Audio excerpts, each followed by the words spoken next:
पठाना अभी supreme court ने एक सुझाव दिया है वर्गीकरण का, उसको आप किस नजरिए से दो बात आरक्षण को लेकर जन स्वराज की सोच ये है कि संवैधानिक व्यवस्था जो आरक्षण को लेकर की गई है वो यथावत बनी रहनी चाहिए। क्यों?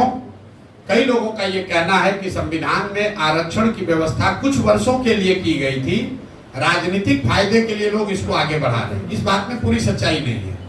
आरक्षण की व्यवस्था इसलिए की गई थी कि समाज के वो वर्ग जो सामाजिक, राजनीतिक, आर्थिक तौर पर पीछे छूट गए हैं उनको प्रोएक्टिव सहायता देकर आगे किया जाए।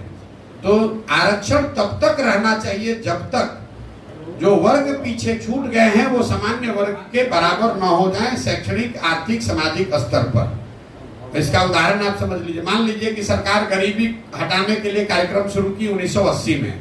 गरीबी जितना चाहते थे वही उस तरीके से नहीं हटा, तो क्या गरीबी हटाओ का कार्यक्रम रोक दिया जाएगा? नहीं।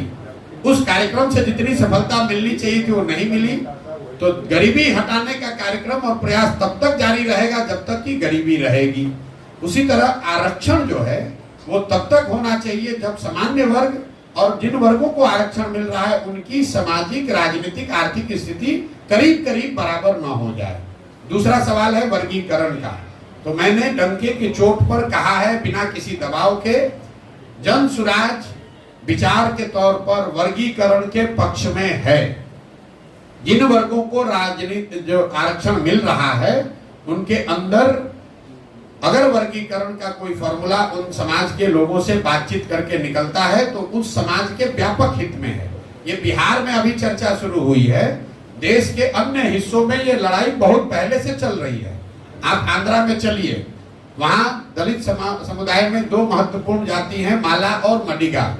और माला लोग ऐसा माना जाता है